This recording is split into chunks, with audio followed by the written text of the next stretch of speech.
Crisgrow was incorporated in 2018 with the sole purpose of aggregating produce from smallholder farmers, and then we export, you know. But before we incorporated, me myself had done a business of snacks that didn't work.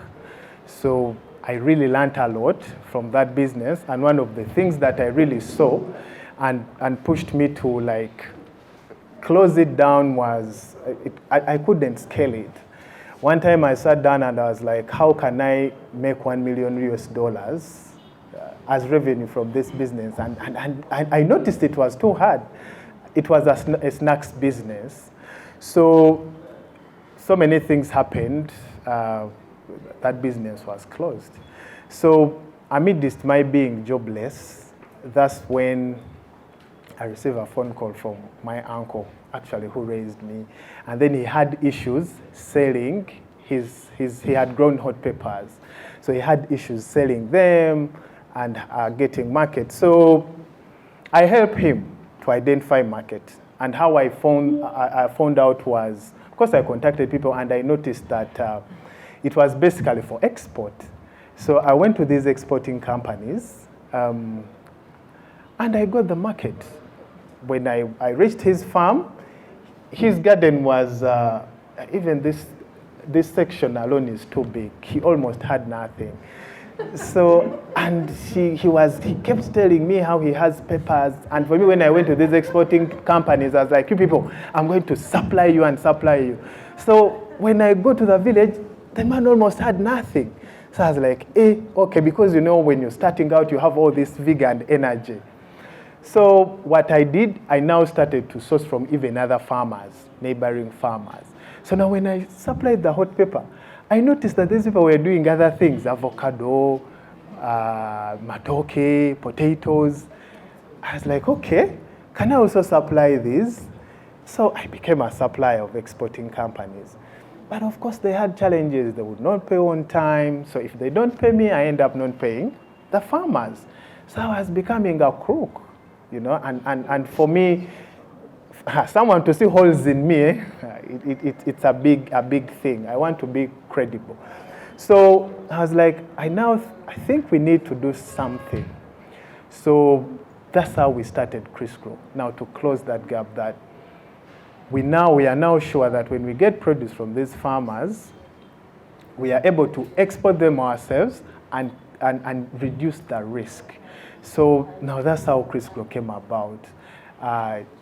Typically out of a hustle, you know, and I noticed that these farmers really had credible problems. But, I mean, challenges. So we did export from 2018 until 2020. Now, when 2020 hits, March 18th, I remember I had just sent out a shipment. I had a shipment that was supposed to leave for Uganda to go to Russia on the 14th using Turkish Airlines. The flight was cancelled. Remember, by that time, COVID was already disturbing those other countries. And when you miss space, even you people who have flown, you know. I mean, if you miss your flight, getting another, you know, it takes, you know. But now for me, this is cargo. Now, it was supposed to leave on 14th. It was rescheduled for 17th. And then there were rumors, Mbusimanya, there is a disease, what, they might lock us down, shop your food. And on the 18th, was it 18th or 20th? Yes, on 20th, the big man comes on the TV and is like, no more flights into the country. My avocados had just left. They left on the 18th for Russia. So the country was closed down and business was disrupted. The flight rates tripled. So for us who were just starting out, we were closed out of business despite being essential workers. So you remember those days, essential workers. So no more export, you have limited capital, you have a family at home. So of course we ate all the capital in the COVID.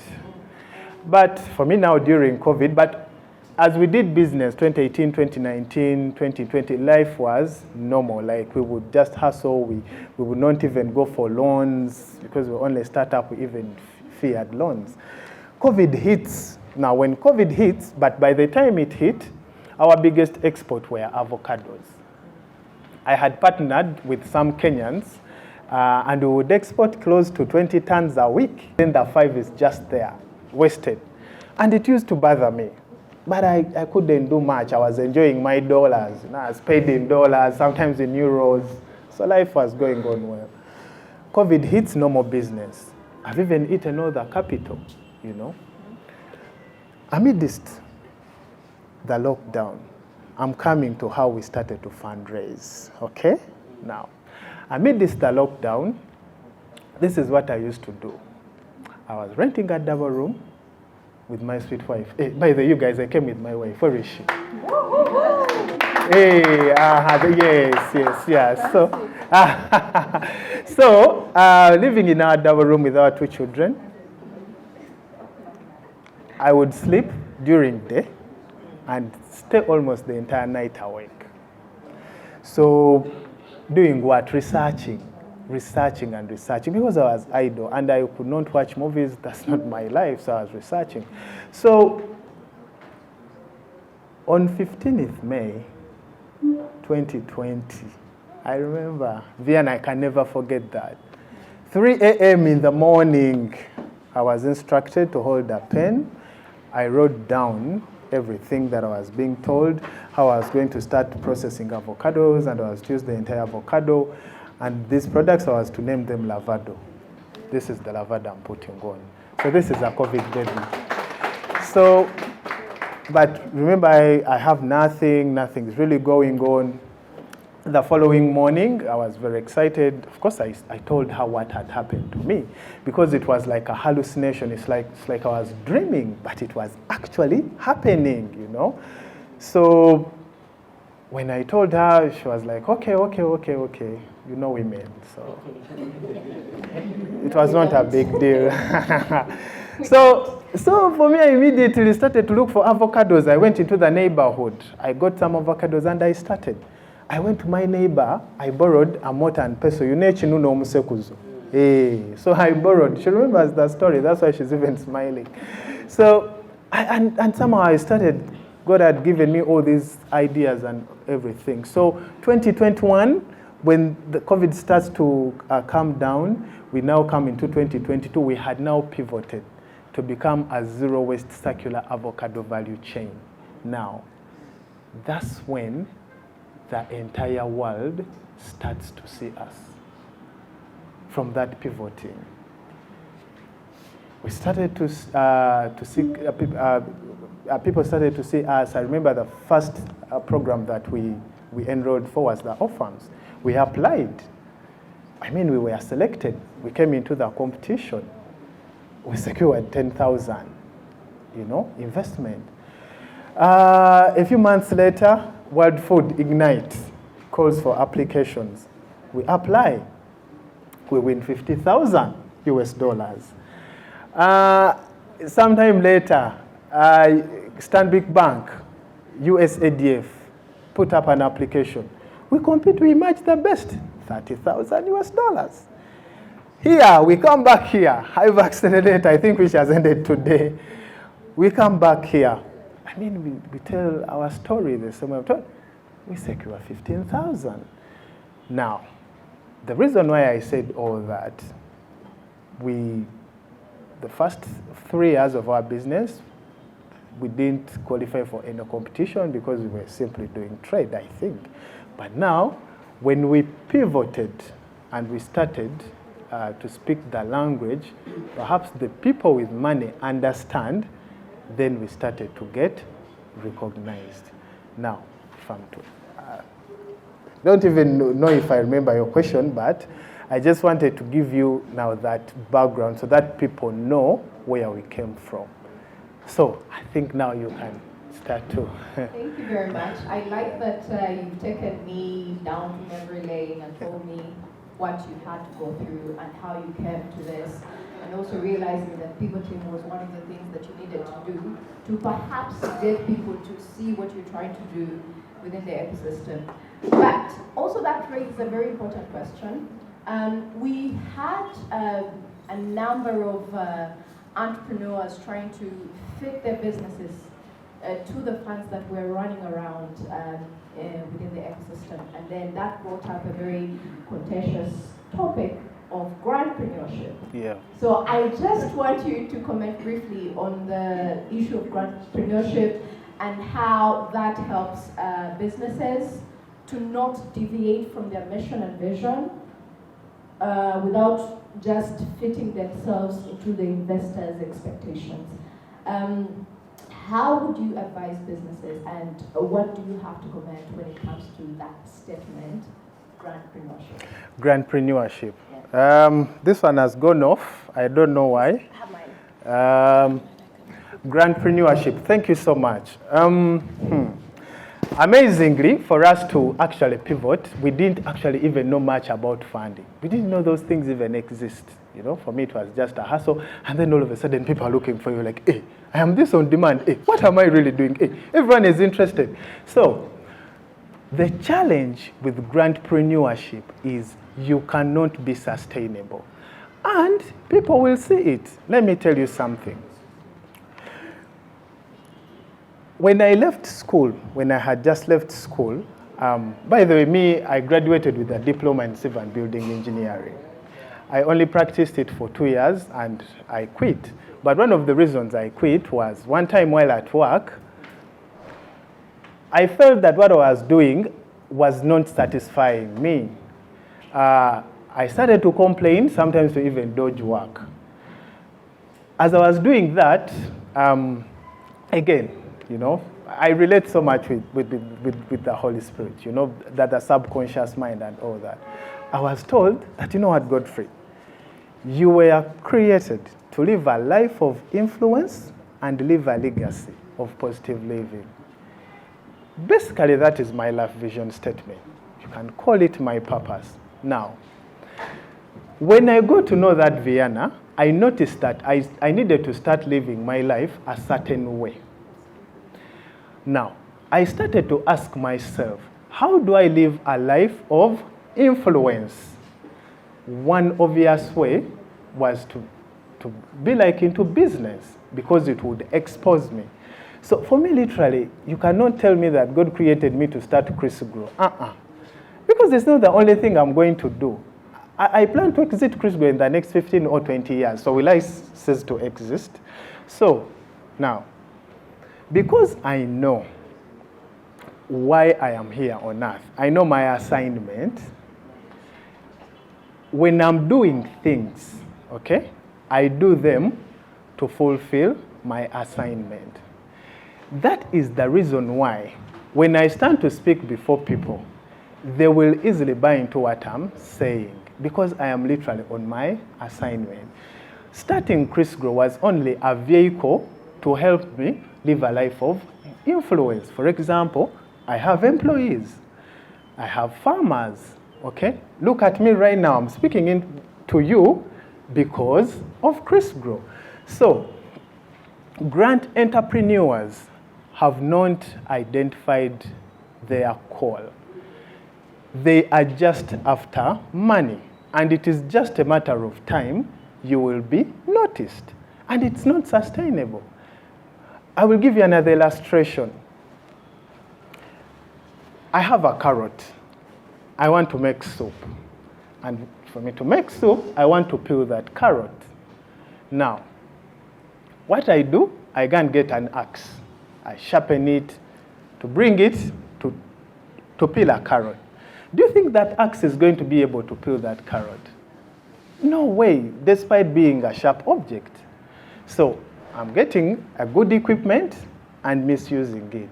So, even as entrepreneurs, when you become a grantpreneur, you're kind of like becoming like that axe. You get the point, eh? Because you've seen an opportunity you want to peel, you're trying to fix yourself there. No way. Investors are going to see it. You know those things of fixing yourself, now climate change, let me do something for climate change. Now let me do this. You're using an axe to peel the carrot. It is not going to be sustainable. And you can only know that, you can only do that because you're just after money. And so many times, those are the people, they speak to you, they have a good business perhaps, but they are not related to it, they are not passionate. And if the investors notice that you have a good business, you know what they do?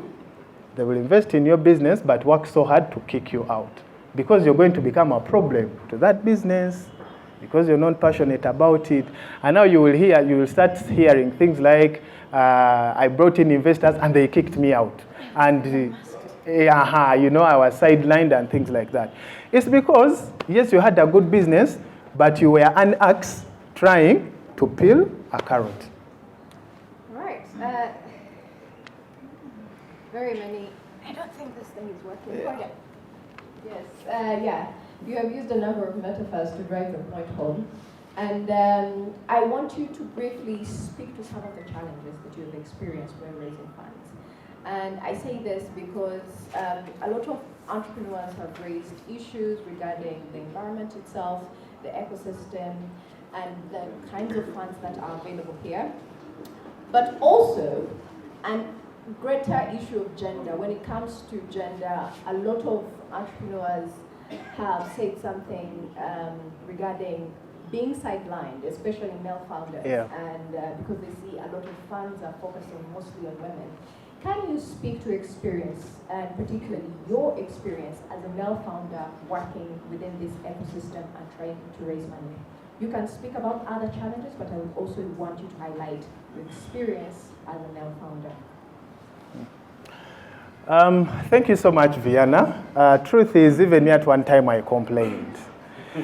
Like every application you see, female owned, female something, blah, blah, blah. And I feel truth is that at one point it will affect us, yeah. But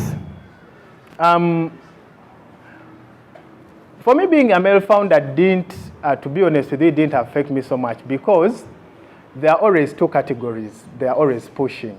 A youth, youths move with female founders. Yeah? So most of the times, I was falling in the category of the youths, the young people. To answer your question directly, for me, it has not affected me so much because I now have grown now.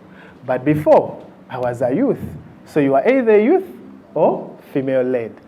But of course, if you look at my ID right now, I've passed the youthful age, so if I to answer you direct, it didn't really affect me. I was still hiding under youth. But now that I have progressed, now I think it's going to be my fundraising journey, the business acumen, the traction that is now going to start speaking for us. Yeah, you can also speak about other challenges. Now, regarding other challenges,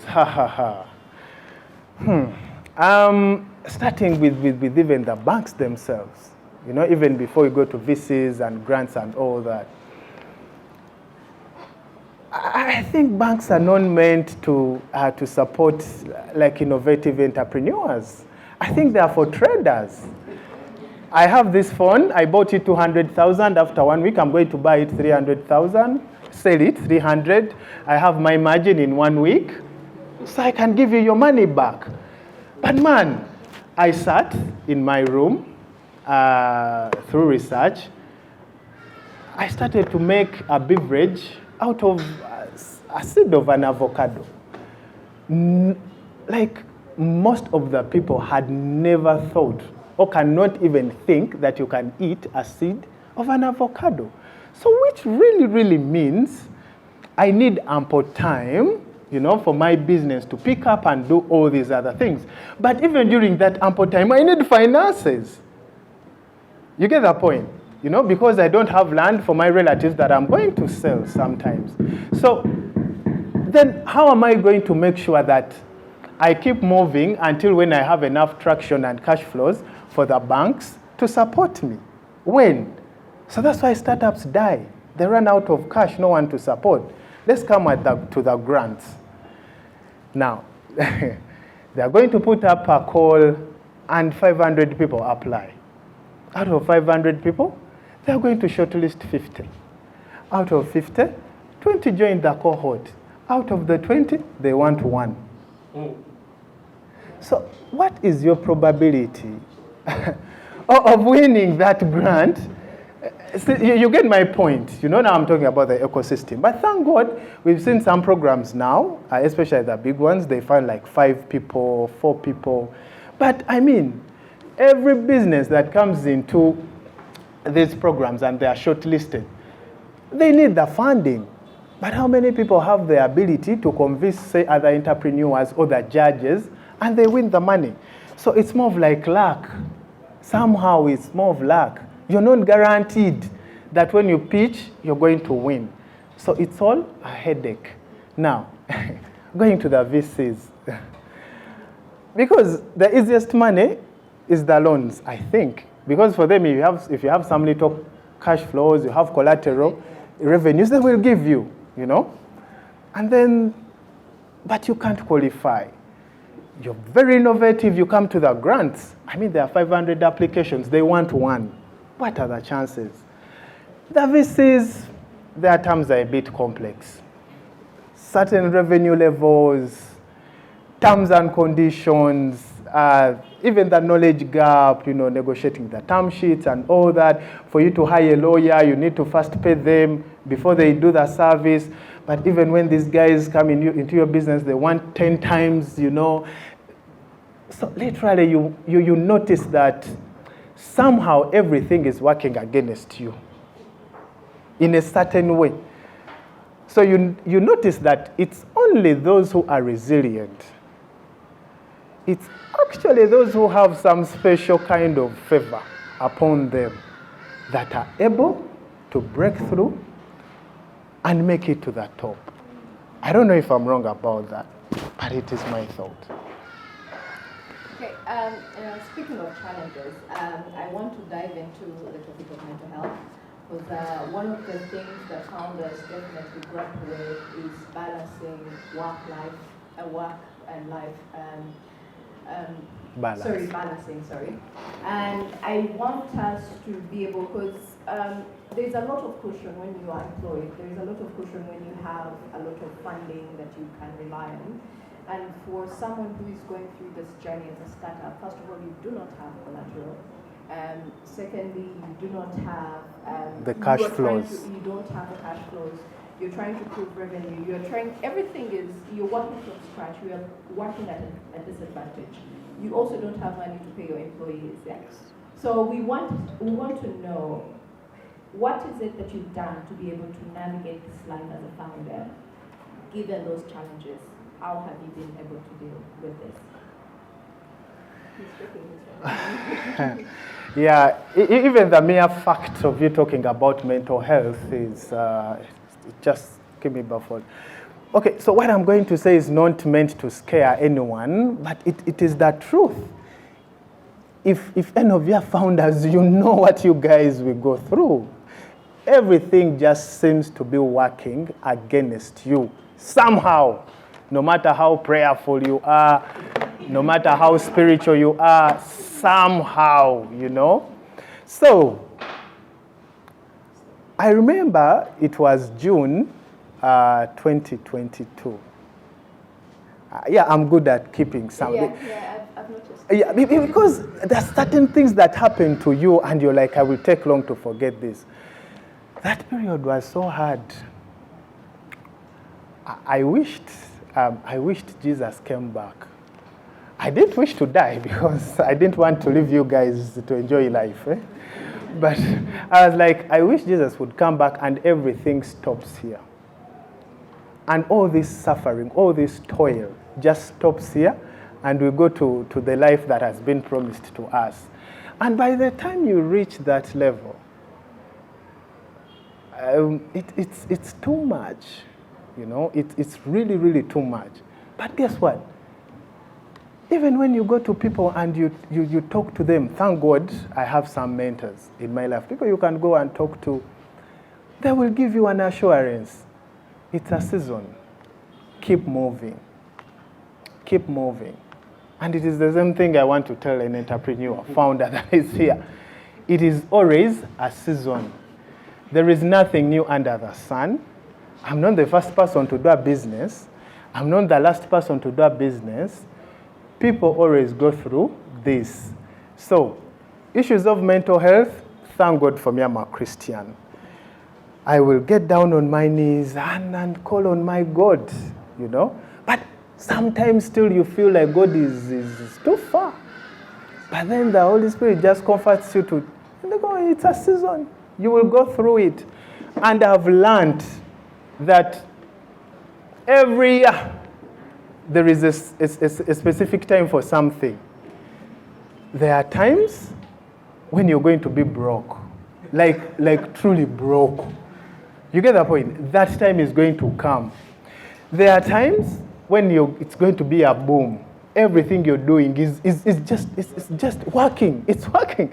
You know, you speak to someone, yeah, they've given you 10 million. You're like, hey, that easily.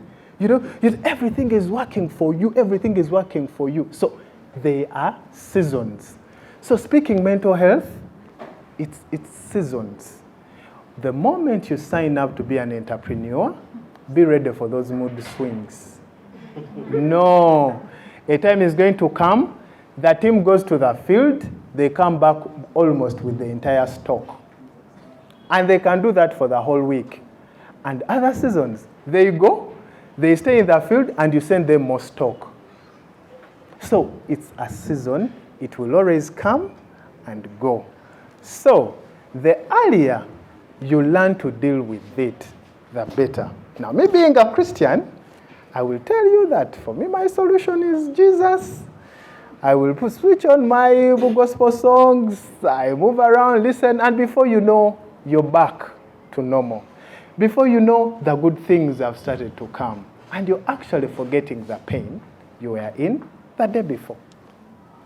Yeah, so about the mental health, I know that some people, at the end of the day, that becomes intensified by the being turned down, the negative feedback that they get from investors as well. So we can discuss that further.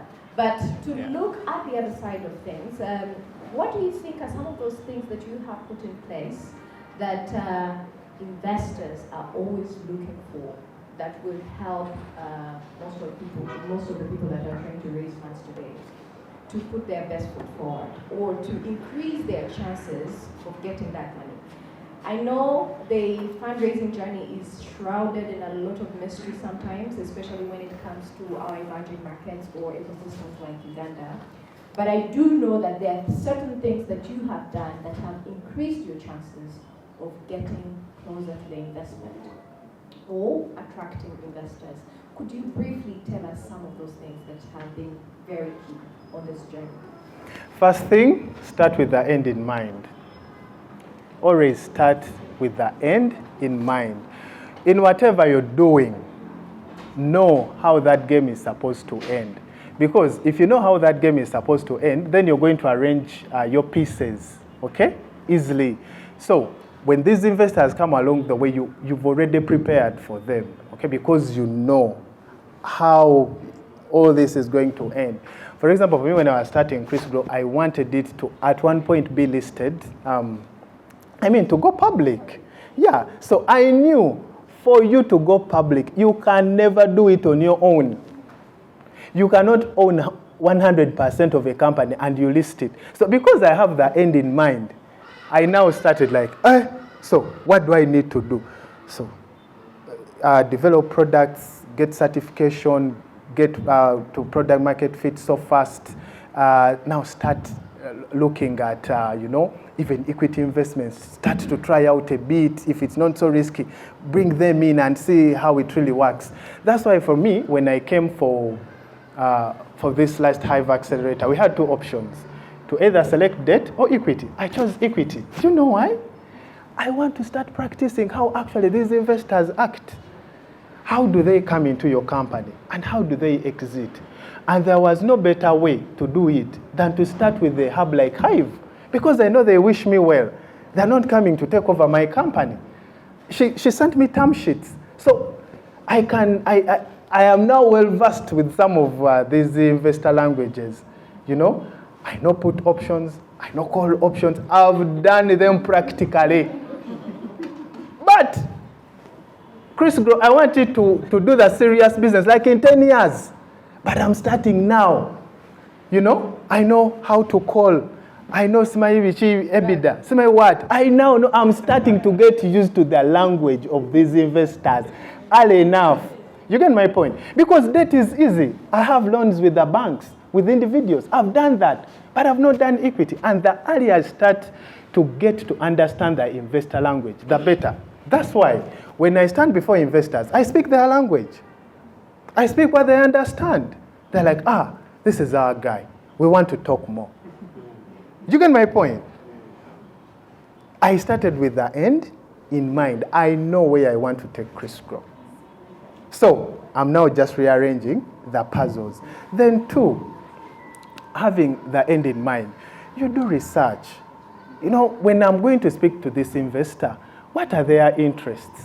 What are they interested in? You get that point? If they're impact investors, it means I'm going to speak more about the farmers, despite being profitable.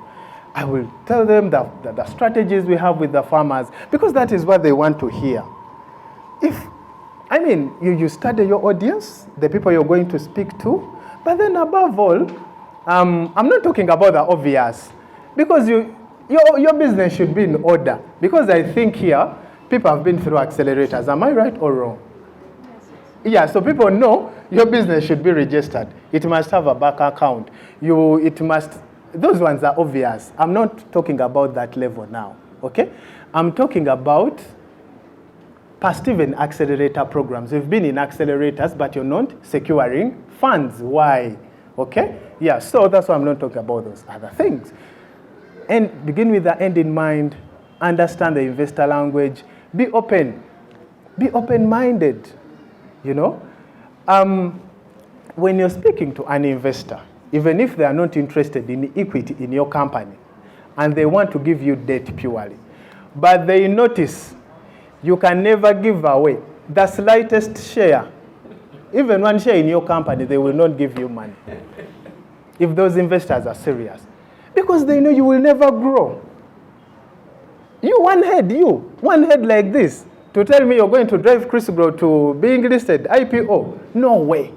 Because no one has ever done it. You get my point? So, for me, that's what I think.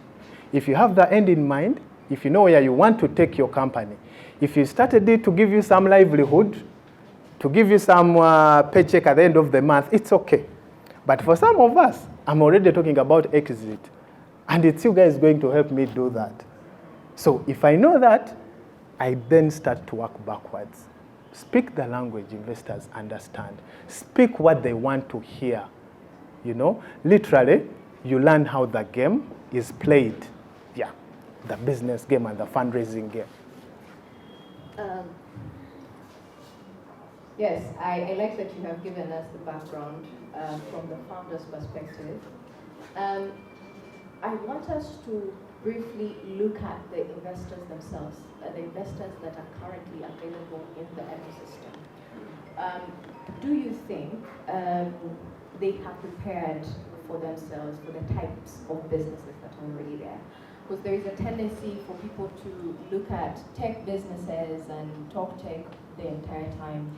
But then you look at the reality of our economy and you see the abundance of businesses being in manufacturing, being in trade, and then being in agribusiness.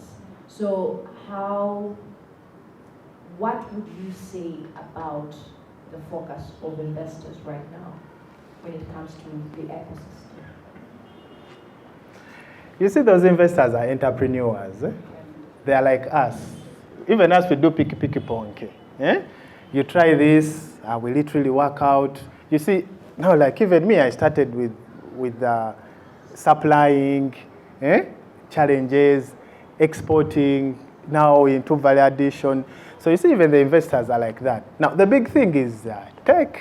It's what is on tech, agri-tech. Now, you see so many people coming up with applications and all that, but are they really working?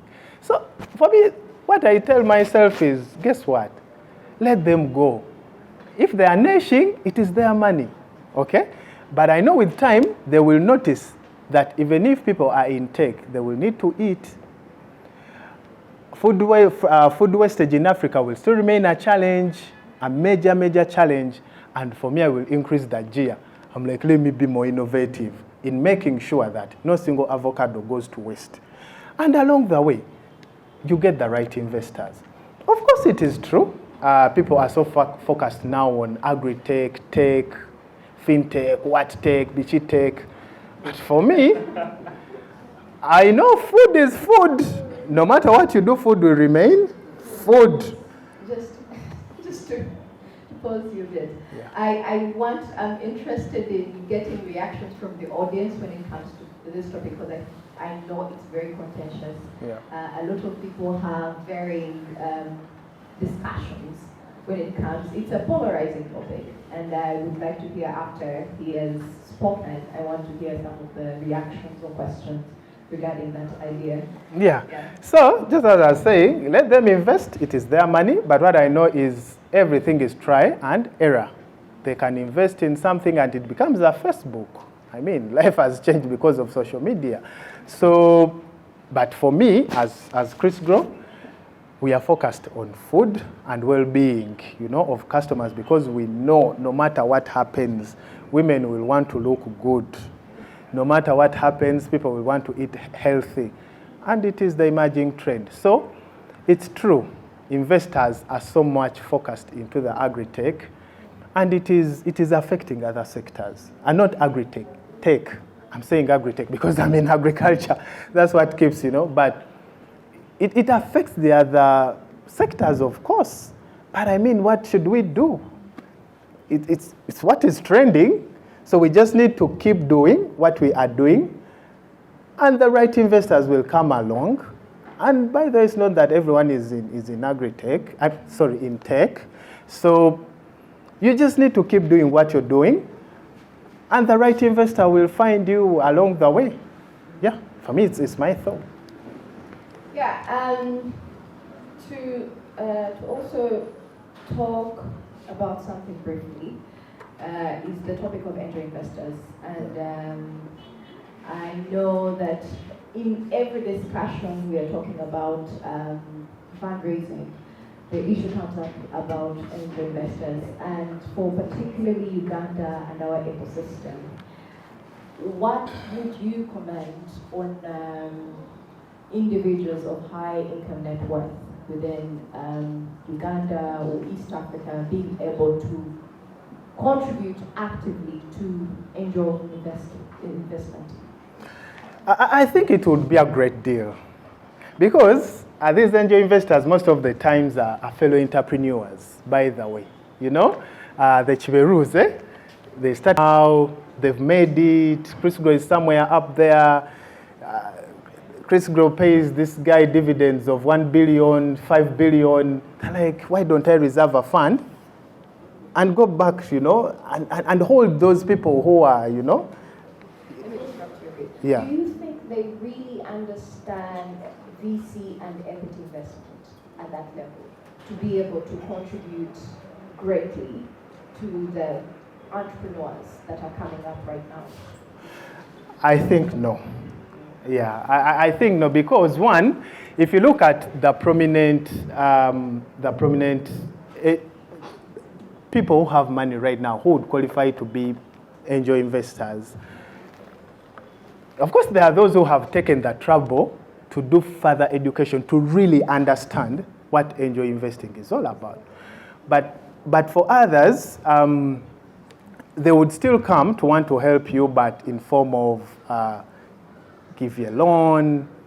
Sometimes the interest is not even that so favorable, and maybe they end up calling themselves angel investors. You get that point?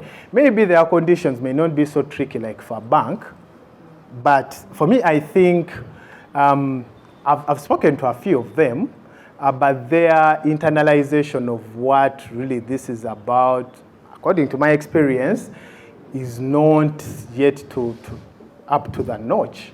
Yeah. This is my opinion, yeah. Please. It's only my opinion. Absolutely. There is a difference between tax avoidance and tax evasion. get a consultant. For me, one of the things I did, I told you I started with the end in mind. And I was like, if I'm to list my company on IPO, what do I need in place? I knew taxes had to be in order. I could not afford an accountant, but I went to school.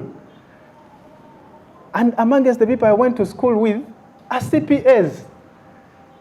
I invited one of them. I'm like, you know what, you guys? I'm struggling with export, but I know I'm still safe because export, they are zero rated, what. But I'm going into manufacturing. I'm likely to face problems. How do I start? We started to put down a system, to set up a system and blah, blah, blah. I'm not saying I'm perfect, you guys, but what I'm trying to tell you is I saw it. And guess what? One day, they sent me an assessment that how come I'm making too much revenues. That man knows, Joel. He was my first auditor. That one, Trumpo, he was my first auditor. How come you're making too much revenues, but you're making losses? So they helped me. I started to organize myself, and I did an objection, and I won the case. I told them, you know what, you guys, we are doing export, but there is no money. You know, for example, I can send 10 tons of avocados and 2 tons ripen. It's all on me. These are the documents. So that's how we end up making the losses. So because I had that already, I was prepared. I won the battle. What am I trying to say? There are no regulations on grants. It's like me choosing to give you a gift of $10,000. No one is going to come questioning. I'm not aware of such. Equity investment, you only pay stamp duties. Of course, when you're transferring shares, you know, and those things are always there, and you will always pay them. Because in the end, you need to be a responsible citizen. You know, business has social objectives. Now, some of the social objectives of business, your contribution to the government. It's none of my business how government uses that money. They will account, you know, but for me, my role is to give them the money. Before funding, collaboration while still bootstrapping. Yeah, it is very, very important. I set up a network of farmers who would give us on credit. I set up some contracts with some airline agencies who would still give me credit. And when I sell, they pay me, I start to pay back. Those things, building credibility. And then the biggest collaboration where export helped me was when we pivoted to circularity, where we are right now for the last 3 years. And for circular products, we didn't have revenues. You get my point? And we were busy fundraising. We didn't have like serious revenues, but we had good revenues for export. So for me, when I was presenting Crisgrow, I presented a big business using export what? Revenues. So that's so much where now the exports helped me because we had a great traction. So it helped even build the lavado. So all the money we got was because of export, but we are heavily investing in lavado right now. I think that's collaboration per se. Then Daphne asks about the best form of fundraising. You see, a business is a living thing. It starts as an idea, you know, it's conceived just like a baby is conceived in mom's stomach, given birth to. That is, you register with URSB, and you go through all those stages. They keep teaching us. So at every stage, there are fundraising options that fit that business. You start with borrowing from friends. I don't know if there is any friend of mine I didn't borrow money from. You borrow from this one, you borrow from that one, now you seize. Now you start to borrow from some institutions that are not so serious. Then you go to the serious, institutions. Then you start the grants because now you have some traction. Fundraising. Now for me, I believe there are some competitions I can't go for. Can you imagine me standing here to pitch for 5K as a grant? I think I would be doing this service to some other startups. Vienna, you cannot set up a program here and the winner takes 5K and I leave my job. We will not allow you, that's the thing. Exactly. They will not even allow me. You get my point? I will be, it's chukuru, even the 5K. So different stages, different challenges. Okay, so now, right now, for us, we are starting to look at the bigger tickets. You get that point, eh? So we've set some milestones. When we finish this, now we should go for 100K. Eh? We should, 100K, 200K, 1 million, something like that. So every stage, every different challenges. Then Romeo asks, how do you allocate equity in your business? She's here. She's going to teach you everything you need to know about allocating equity and everything. Me, I'm not a facilitator, I'm not a trainer. Me, I do self-study for my self-defense when these investors come. They speak terms and I understand. You're like, no. When we say if it's a put, this percentage should be enough, except if it's a call option. But for my own consumption, public domain, she's here. Hive pays her. Then, hope, and then, fundraising and work. My friend. And these accelerator programs we've been in, you're required to be available the whole week. But just as we started, fundraising is part of your work. For example, as a managing director, it is my role to fundraise. Let me tell you, had we not fundraised, we would be out of business now. Completely. A time can come when your business has run out of cash. You're dry. And you want to go and borrow, you're like, now I can't go back to Vienna. I've not cleared her 5 million. And it is bearing interest every month. So what do? That's why businesses collapse. You must keep fundraising. Look around for all those grants. Lumba. Go and pitch. Go and tell them your business. Over you win, over you don't win, keep pushing. But that calls for putting together a team. You should have someone who should step in when you are away. Starting with the end in mind. So if you're going to fundraise and in some days you're going to be away, then you start to train someone who will do those things that you do. Something like that. Now, Joel asks, Transport Technologies asks, the biggest lessons about myself. Like, literally, he's asking, what keeps you moving? Mental health. What has this journey made you discover about yourself? About myself. I think the greatest thing this journey has helped me to discover about myself is my strength in resilience. Like being able to be resilient. Because I've been stretched to the limit. For your information, I'm a married man. 8 years counting. Even the ring is here. I have 4 kids. They demand school fees. And I've just told you a time can come when you're completely zero. How do you go through that? I've not built. You need to parent those children. They don't understand those things of Simanya, we are hustling. Simanya, we are founders, we are what? They want food. You see that woman there? I will talk about her because she's here. A time can come when she wants a good life. And she will want it when you're completely dry. And she's seeing it. But for her, she wants a better life. She's like, hey, na even KFC 6 months. Not even a streetwise of 12,000. But you are at your bottom. Resilience. You guy, I don't think anything can shake me now. Because I've seen things come and go.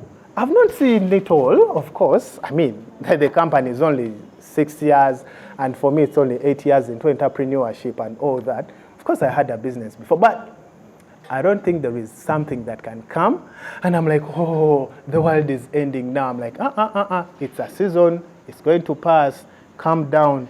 How do we go through this? And in the end, we go through it. Resilience.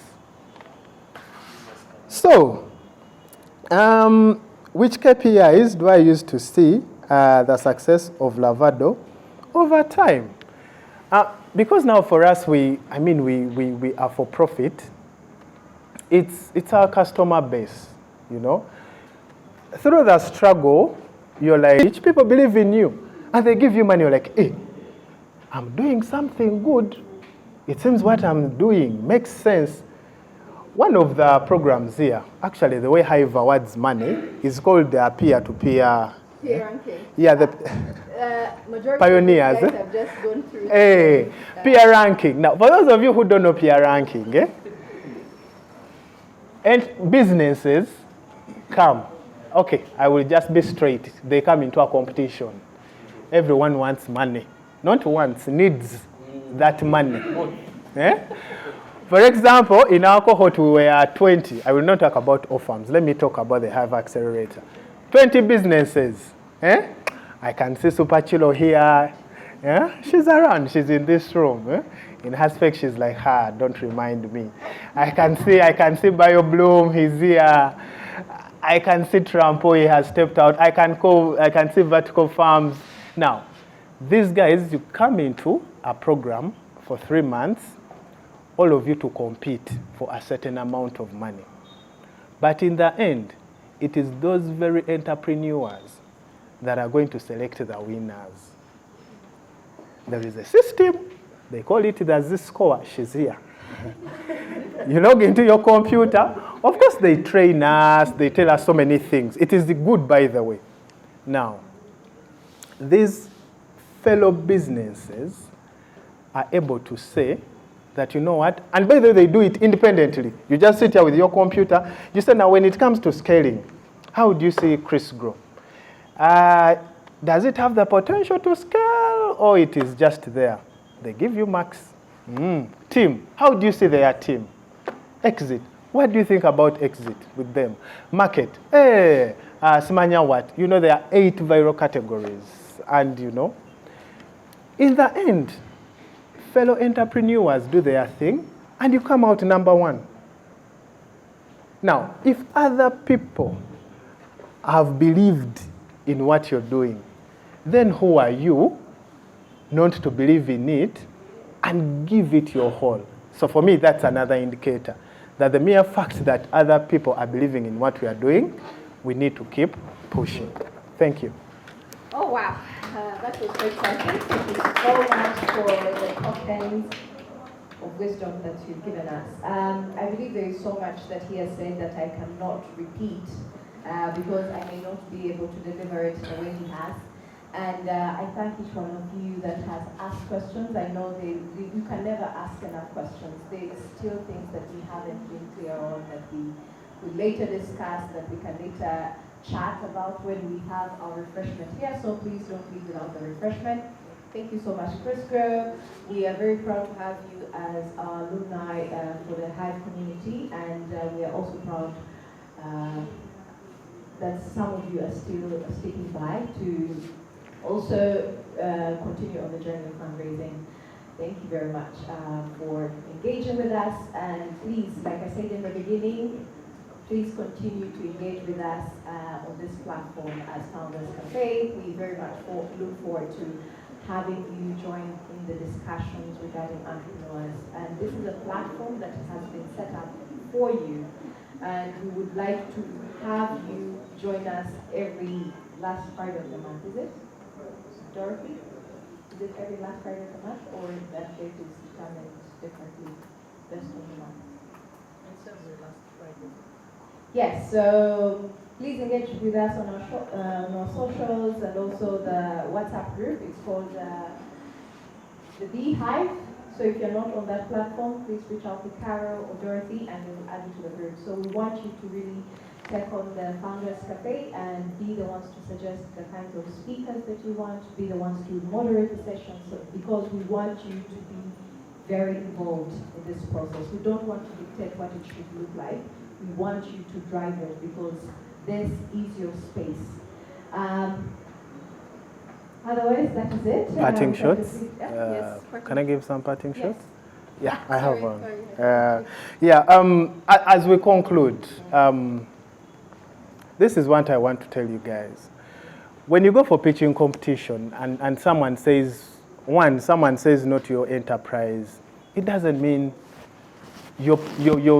your startup has a problem or it's not good enough. No, maybe they just don't understand what you're talking about. Maybe they are not interested in that kind of field. But it is still feedback for you to come back to professionals like her and you ask, why do you think they said no to my proposal? Then 2, when you're pitching to investors, judges, what, never accept to leave the first page of your pitch deck, to leave your first slide without people understanding what your business does. Never. Putting together every slide, and in the end, I win their confidence. And then number 3, when you're pitching, endeavor to give room for Q and A. It's not about you when you're pitching. For you already know your business. Yeah? But these people who have the money, they don't know about it. And the best way for them to understand it is to ask questions, triggering questions. So pitch very fast. If you have 5 minutes, use maybe 2.5 to pitch, even 2. Leave the 3 minutes to Q&A. You get that point? And the golden rule is, this is for me, less is more. Thank you so much.